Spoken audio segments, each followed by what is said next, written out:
નમસ્કાર વિદ્યાર્થી મિત્રો, વેટ ડિજિટલ એજ્યુકેશનમાં આપ સર્વે મિત્રોનું હાર્દિક સ્વાગત છે। વિદ્યાર્થી મિત્રો, આજે આપણે જોવાના છે ધોરણ 7 વિષય ગણિત, જેની પ્રશ્ન બેંક છે એની ચર્ચા કરવાના છે, જે 6/1/2024 ના રોજ લેવાયેલ છે અને એમાં કયા કયા પ્રકરણનો સમાવેશ થયો છે તો કે પ્રકરણ 7 અને પ્રકરણ 8 નો સમાવેશ આ જે પ્રશ્ન બેંક છે એમાં થયો છે। તો ખાસ મિત્રો, ચેનલમાં નવા હોય તો ચેનલ સબસ્ક્રાઇબ કરી દેજો, કેમ કે તમને આપણી ચેનલમાં આવી રીતના દરેક એકમ કસોટીના પેપર, એનું સોલ્યુશન, એની મટીરીયલ, આ સિવાય દરેક વિષય વાઇઝ માહિતી પણ તમને મળી જશે। ક્યાંથી મળશે હું તમને આગળ જણાવું।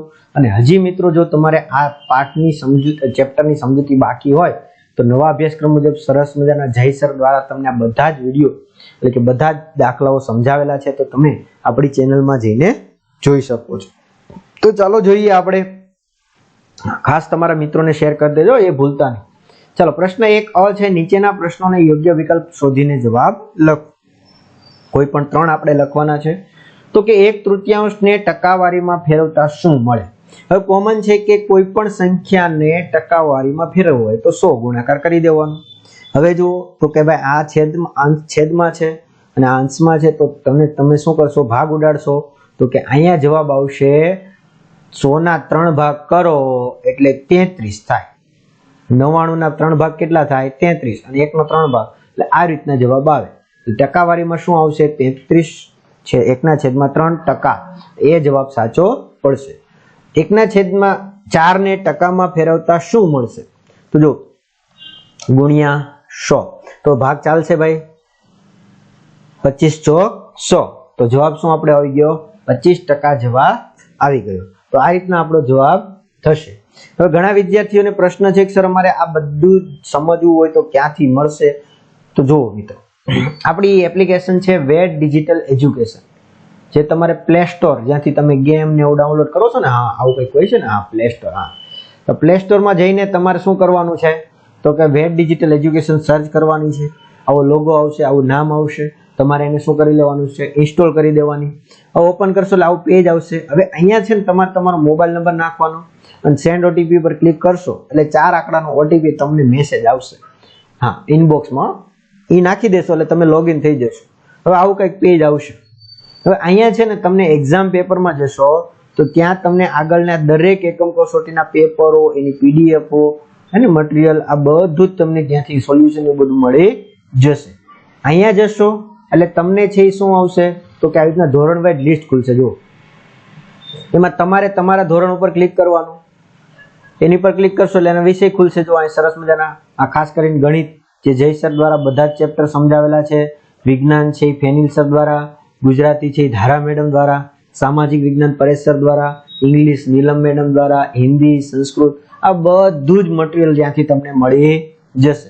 હવે તમારે માની લો કે કોઈ એક સામાજિક વિજ્ઞાન જોવું છે, તેની પર ક્લિક કરશો એટલે પાઠ આવશે। જો પાઠની સમજૂતી, સ્વાધ્યાય, ગાલા સ્વાધ્યાય પોથી, આ સિવાય સ્વ અધ્યયન પોથી, તો તમામ મટીરીયલ તમને અહીંથી મળી જશે। તો ખાસ તમારા મિત્ર, સગા સંબંધી શેર કરજો। કેમ? તો કે આપણી ચેનલમાં ધોરણ 3 થી 12 સુધીનું મટીરીયલ છે અને ફ્રીમાં છે, રેડી? તો તમારે એનો કોઈ ચાર્જ પણ ચૂકવવાનો નથી। તો તમારે એક કામ કરવાનું છે કે બધા મિત્રોને શેર કરવાનું છે, જેથી કરીને એ લોકો પણ ફ્રી એજ્યુકેશનનો લાભ મેળવી શકે। તો આશા રાખું છું કે તમે બધાએ શેર કરી દીધું હશે। ચાલો આગળ વધીએ। 1/2 ને ટકામાં ફેરવતા શું થાય? તો કે 1/2 ગુણ્યા 100, હા આપણો જવાબ જ ભૂલાઈ ગયો ભાઈ, 50, તો 50%, રેડી? આમાં ખાસ ધ્યાન રાખજો, હા આપણે આપણી મેથડમાં જવાનું, હા ચાલો રેડી? તો આ રીતના 4 વડે ભાગ ચલાવશો તો 25, 50, 125, આવી રીતના। તો અહીં ઊંધું કરી દીધું, ચાલો જુઓ, તો અહીં જવાબ બદલાઈ જશે હો, પછી એમ ન કહેતા સાહેબ ઊંધું કરી દઈ તો ના ચાલે। તો અહીંથી 5 વડે ભાગ ચલાવશો તો 20 આવશે, તો 20 ચોક કેટલા થાય? 80 ભાઈ, રેડી ને? 2 ચોક 8, તો એ રીતના 20 ચોક 8। તો આ રીતના મિત્રો તમને સરસ મજાને આપેલા છે કે જો એક વર્ગમાં 25 બાળકો છે અને તેમાંથી 15 છોકરીઓ છે, તો તે વર્ગમાં કેટલા છોકરા છે? ટોટલ કેટલા છે ભાઈ? 25, અને એમાંથી છોકરીઓ કેટલી છે? તો કે 15, તો બાદ કરશો કેટલા વધશે? 10। પણ તમને અહીંયા જવાબ ટકામાં પૂછ્યો છે, એટલે 10 ને તમારે શું કરવાનું છે? ટકાવારીમાં મૂકવાની છે, રેડી? હા ટોટલ કેટલા છે? 25, તો 25 છે તો ટોટલ ને આપણે ટકાવાળીમાં ગણશું તો આને 100 ગણી શકાય. કેટલા? 100. રેડી. એમાં 15 કોણ છે ભાઈ? છોકરીઓ છે. તો 10 ના આધારે તમારે ટકાવારી શોધવાની રહેશે. ચાલો આગળ વધીએ. આવી રીતના મિત્રો આપણે તમને સરસ મજાના દાખલા આપેલા છે, તો તમે વિકલ્પમાંથી છે જવાબ મેળવી શકો છો. પછી અહીં તમને પ્રશ્ન 1 નો બ આપેલો છે કે ભાઈ ખાલી જગ્યા પૂર્ણ કરો. તો કે અહીંયા જે 0.85 એને ટકામાં ખાલી જગ્યા ટકા થાય તો એને તમારે શું કરવો પડશે ભાઈ? ગુણાકાર. રેડી. તો આ રીતના તમે ટકાવારીમાં ફેરવી શકો છો. અહીં તમે પોઈન્ટ આપી દીધા છે ભાઈ, તો કોઈ પણ ટકા છે એના ટકાવારીમાં કરશો એટલે તમારે ગુણાકાર કરવો પડશે. તમે જો જવાબ આ રીતના લઈ શકો, જેમ કે 0.15 છે ગુણ્યા 100. તો હવે શું થશે ભાઈ? ગુણાકાર થશે એટલે 2 શૂન્ય એટલે 0.15 એટલે 15% થઈ જશે. કેટલા થશે? 15. કેમ કે 2 પોઈન્ટ ખસશે ને આમના. હા, કેમ કે 0.02 આવશે એટલે 0.2 ખસશે એટલે 15% થશે. અહીંયા 85%. તો આ રીતના થશે. અહીંયા જો અહીંયા પાછા 3 છે, 0.065. તો એના આધારે એના ગુણાકાર 100 કરશો તો શું થશે? તો કે અહીં શું થશે? 6.5%. કેમ કે 2 પોઈન્ટ ખસશે, 1 પોઈન્ટ હજી રહી જશે એટલે 6.5%. તો આ રીતના એમના જવાબો થશે. તો આ રીતના તમે લઈ શકો છો. આવી રીતના તમને જો અહીંયા તમને સૂચનાઓ આપેલી છે કે ભાઈ ફૂલદાનીની કિંમત કેટલી રૂપિયા છે? 120. જો દુકાનદાર તેને 10% ખોટ સાથે વેચે છે તો તેની વેચાણ કિંમત કેટલી છે? તો કે એની કિંમત કેટલી? ફૂલદાનીની કિંમત કેટલી છે ભાઈ? તો કે 120 છે. એમાં દુકાનદાર 10% ખોટ જાય ખાઈને વેચે છે, તો કોના 10%? તો કે આના 10%. એટલે ટકાવારી પ્રમાણે જોવા જઈએ તો શું થશે? 120 ગુણ્યા 10/100. તો શૂન્ય શૂન્ય ઉડી જશે. તો કે ભાઈ 10% બરાબર કેટલા રૂપિયા થશે? 12. તો 12 રૂપિયા ખોટ ખાઈને વેચશે એટલે 120 એની મૂળ કિંમત છે, અને 10% ખોટ છે તો કેટલા રૂપિયા છે? 12. તમે બાદ કરશો તો શું જવાબ આવશે? 108. તો કેટલા રૂપિયામાં ભાઈ એની વેચાણ કિંમત કેટલી હશે? 108. આ રીતના તમે છે એ જવાબ મેળવી શકશો. આવી રીતના બધા દાખલા તમને સરસ મજાના આપ્યા છે. પછી અનિતાને વાર્ષિક 15% વ્યાજ દરે ₹5000ની લોન લે છે, તો તેમને વર્ષના અંતે કેટલા ચૂકવવા પડશે? તમારે આને છે ટકાવારીના આધારે તમે જવાબ લાવી શકો છો કે એની મૂળ કિંમત કેટલી છે ભાઈ? એને કેટલા લીધા છે? 5000. વ્યાજનો દર શું છે? 15%. રેડી. છેદમાં 100. તો આ રીતના તમે શૂન્ય શૂન્ય ઉડાડશો તો તમને જવાબ એનો મળી જશે. આવી રીતના દાખલા છે. પછી તમારે આને છે શું કરવાનું છે?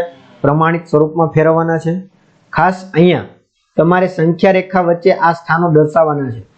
કેટલા? તો કે 4 સમય રેખા સંખ્યા રેખા પર દર્શાવવાની છે ભાઈ. વચ્ચેની 4 સંખ્યા, તો 1 થી 3 વચ્ચેનો સંખ્યા રેખા તમારે સરસ મજાની દોરવાની આવી રીતના, અને એના આધારે તમારે એનો જવાબ છે 1 અને 3 છે, તો એના આધારે 4 સ્થાન તમારે દર્શાવવાના રહેશે.